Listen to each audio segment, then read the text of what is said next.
오늘은 요한복음 10장 1절부터 21절의 말씀을 살펴보도록 하시겠습니다.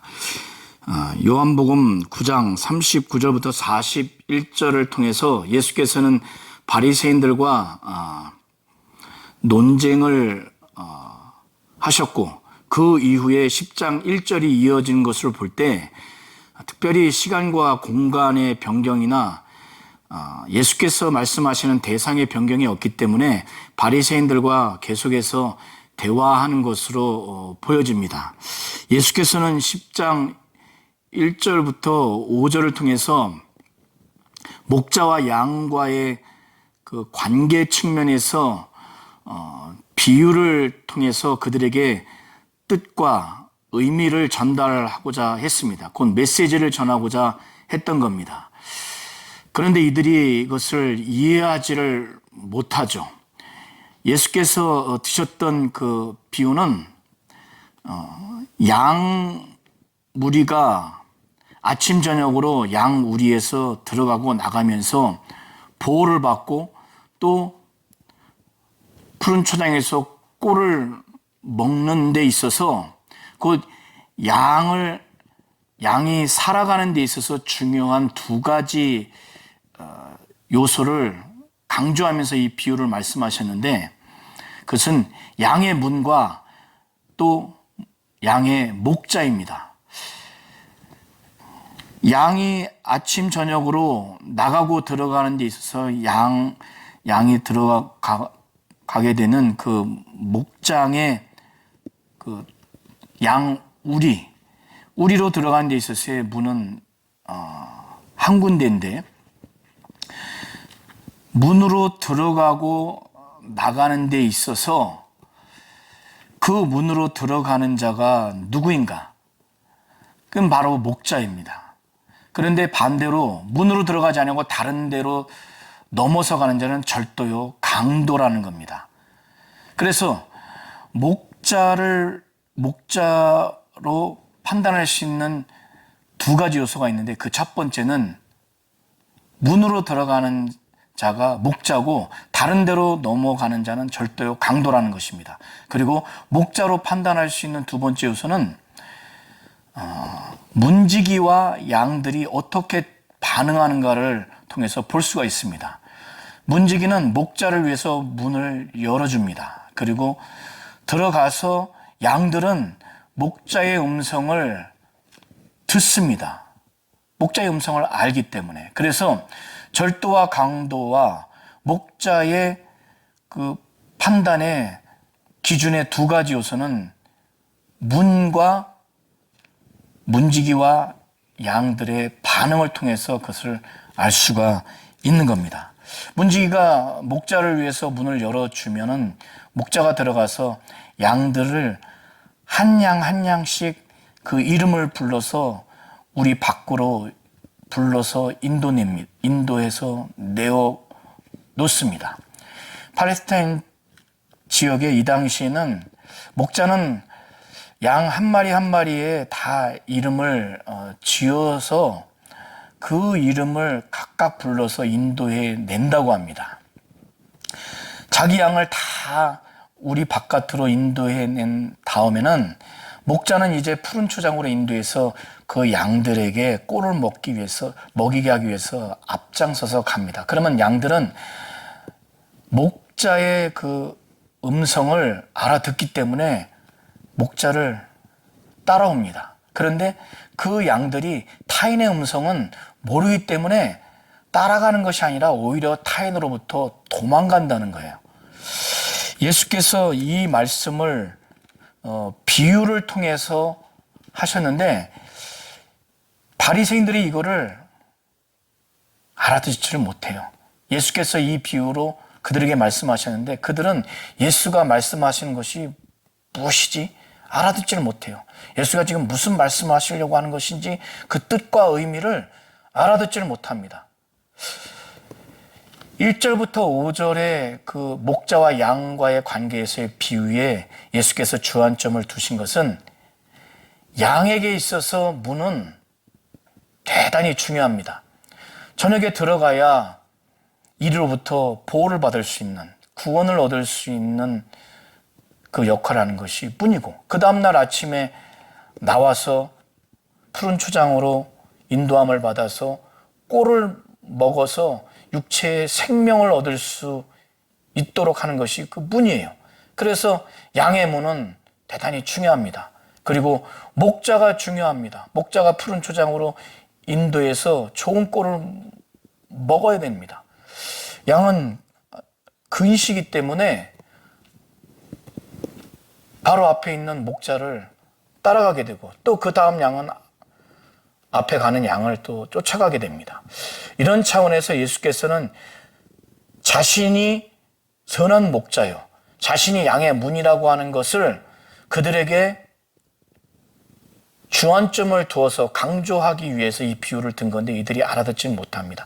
그래서 예수께서 7절부터 10절까지는 자신이 양의 문이라고 하는 것을 비유를 통해서 좀 더 설명해 주시고, 또 11절부터 18절까지는 자신이 선한 목자라고 하는 것을 좀 더 자세하게 설명을 해 주시는 겁니다. 그러면 예수가 자신이 양의 문이요 선한 목자라고 하는 그 주안점을 둔 이 부분이 무엇을 말하려고, 양의 문으로서 뭘 말하려고 하시는 것인지, 선한 목자로서 뭘 말하려고 하시는 것인지 우리 성도님들이 잘 보셨으면 좋겠습니다. 7절부터 10절은 예수께서 자신이 양의 문이라고 말씀하시는데, 10장 1절과 7절에 본격적으로 비유를 말씀하시기 전에, 그리고 양의 문이라고 말씀하시기 전에 이 전달하고자 하는 내용이 매우 중요하고 준엄하기 때문에 히브리어 헬라어로 아멘, 아멘을 2번 합니다. 우리나라 말로 진실로 진실로 너희에게 이르노니, 이것은 매우 준엄하고 매우 중요하기 때문에 이것을 받아들이고 당장 깨닫고 믿으라고 하시는 차원에서 이렇게 거듭거듭 말씀을 하시는 겁니다. 예수께서 내가 진실로 진실로 너희에게 말하노니 나는 양의 뿐이다. 그러시면서 나보다 먼저 온 자는 다 절도요 강도라고 말씀을 하시는 겁니다. 예수 앞에 온 모든 사람들이 절도요 강도라고 하는 것이 아니고, 그 중에는 하나님 뜻대로 와서 사역한 아브라함도 있고 또 왕들도 있고 사사도 있고 선지자도 있습니다. 그들이 아닌 거짓 선지자, 하나님 뜻대로 하지 않는 유대 종교 지도자들, 타락한 종교 지도자들이 다 절도요 강도라고 말하는 겁니다. 예수께서 자신이 양의 문이요 내가 문이라고 하시면서 하시는 말씀은 누구든지 나로 말미암아 들어가면 구원을 얻고 들어가며 나오며 꼴을 얻으리라, 이렇게 말씀을 하셨는데, 이때에 자신이 양의 문이라고 하는 것은 하나님 아버지께로 갈 수 있는 문, 하나님 나라에 들어갈 수 있는 문, 구원받을 수 있는 문이라고 하는 차원에서 자신을 양의 문이요 내가 문이라고 그렇게 말하는 겁니다. 이런 맥락에서 요한복음 12장 14장 6절에도 같은 맥락에서 이미 예수께서 말씀을 하시는데, 그것은 내가 곧 길이요 진리요 생명이니 나로 말미암지 않고는 아버지께로 올 자가 없다고 말씀하는 겁니다. 예수로 말미암지 않고는 아버지께로 올 수 없다는 거예요. 그런 차원에서 아버지께 갈 수 있다는 거죠. 예수로 말미암아야만 아버지께로 갈 수 있다는 차원에서 내가 곧 길이요 진리요 생명이라고 이렇게 말씀을 하시는 겁니다. 예수께서 자신과 다르게 타락한 종교 지도자들, 거짓 선지자들은 절도요 강도라고 그랬죠. 이들은 자신의 경제적인 이익을 위해서, 자신의 종교적인 이익을 위한 자들이에요. 이들은 도둑질하는 자들인데, 도둑이 왜 오죠? 도둑질하기 위해서, 또 죽이고 멸망시키기 위해서 온다는 거예요. 이들은 자기들의 경제적인 이익을 위해서, 또 종교적인 이익을 위해서 이스라엘 백성들을 악용합니다. 양들을 절도하고 죽이고 멸망시키는 거예요. 그러나 선한 목자인 예수는 자기가 온 것은 양으로 생명을 얻고 더 풍성히 얻게 하기 위해서 그는 왔다라고 말씀을 하는 겁니다. 자, 목자와 삭군의 차이를 평상시에는 모를 수가 있어요. 삭군은 돈을 받고 고용된, 대가를 받고 고용된 일꾼입니다. 그래서 평상시에는 양들을 잘 돌아보고 잘 관리할 수가 있어요. 그러나 비상시에 이리가 양들을 물어뜯어서 먹으려고, 해치려고 이리가 오는 것을 보면 선한 목자는 양들을 위해서 목숨을 버립니다. 목숨을 내어주면서까지 양을 지켜요. 그러나 삭군은 이리가 오는 것을 보니까 자기 신변의 위험, 생명의 위험을 느끼기 때문에 양을 버리고 도망갑니다. 삭군이 달아난 것은 목자가 아니기 때문에 양을 돌아보지 않는 거야. 양을 생각하지 않습니다. 먹히든 말든 돌아보지 않는 겁니다. 그러나 선한 목자인 예수는 아담 이후에 원죄로 인해서 죽은 모든 사람들을 살리기 위해서 그는 자기 목숨을 내어버리는 그런 선한 목자라는 거예요. 사랑하기 때문에. 14절을 보시게 되면 예수께서는 자신은 선한 목자라고 하시면서 자신이 양을 알고 양들도 자신을 안다고 하시면서 자신이 양을 알고 양이 자기를 아는 것이 하나님 아버지가 자신을 알고 자신이 하나님 아버지를 아는 것 같다고 말씀합니다. 하나님 아버지가 그의 아들 예수를 아는 것이 지식적으로, 피상적으로, 또 몸이 건조하게 아는 관계가 아니죠. 아버지는 아들을 만물이 창조되기 전에 참으로 사랑하셨고 아들도 아버지를 참으로 사랑하셨습니다. 아버지와 아들은 사랑하는 관계이고 매우 가까운 아주 친밀한 실제적인 관계입니다. 그런 차원에서 사랑하는 관계에서 매우 친밀한 관계에서 아버지는 아들을 알고 아들은 아버지를 아는 것 같이 선한 목자인 예수는 자기의 양을 알고 양도 선한 목자인 예수를 안다는 것입니다. 아버지와 아들이 얼마나 사랑하며 얼마나 친밀하며 그래서 얼마나 아버지와 아들이 서로를 잘 압니까? 그것 같다는 거예요. 선한 목자인 예수와 양의 그 서로 아는 것이 마치 그와 같기 때문에 예수는 선한 목자라고 하시면서 양을 위하여 목숨을 버린다고 이렇게 말씀을 합니다. 예수께서는 우리 안에 있는 양들, 곧 믿은 유대인들 외에 이 우리 밖에 있는 다른 양들도 있다고 하시면서 이 양들을 인도해야 할 터이니 이렇게 말씀을 하시면서 어떻게 인도를 하는가? 예수를 통해서 하나님 아버지의 말씀을 증거할 때 이방인들이 예수를 하나님이요 하나님의 아들이요 메시아요 그리스도라고 믿고 나서 구원받고 나서 믿은 유대인들과 믿은 이방인들이 믿음 안에서 구별 없이 한 무리가 돼서 한 목자인 예수로부터 인도함을 받고 들어가며 나오며 꼴을 먹는 그로 말미암아 아버지께로 가고 하늘나라에 들어가며 구원을 얻는 그런 결과를 맺어야 한다고 한 목자 밑에 있어야 한다는 것을 16절에 말씀을 하고 있습니다. 창세전에 아버지는 그의 뜻과 계획, 곧 하나님의 의도를 가지고 계셨습니다. 아들은 하나님 아버지의 의도를 너무나 잘 아세요.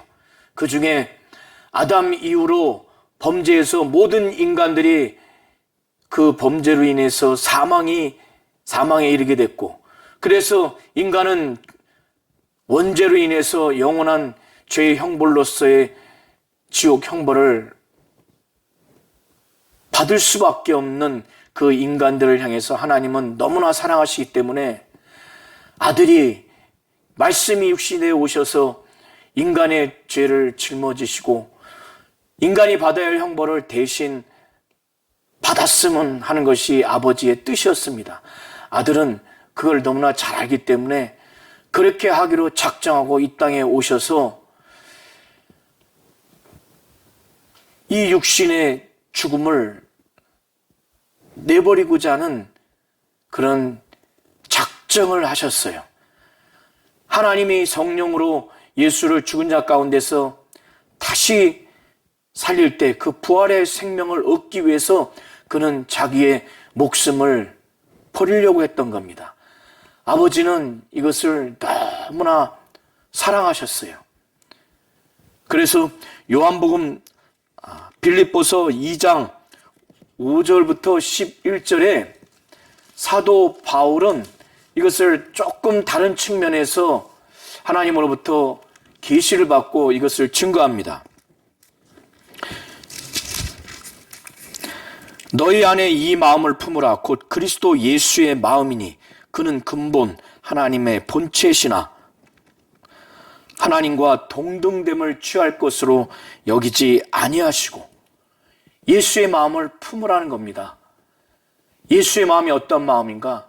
그는 근본 하나님의 본체시고 하나님과 동등되지만 하나님과 동등될 것을 됨을 취할 것으로 여기지 아니하시고 오히려 자기를 비워 종의 형체를 가지사 사람과 같이 되셔서 어느 정도까지 겸손하게 하나님 아버지께 복종하는가?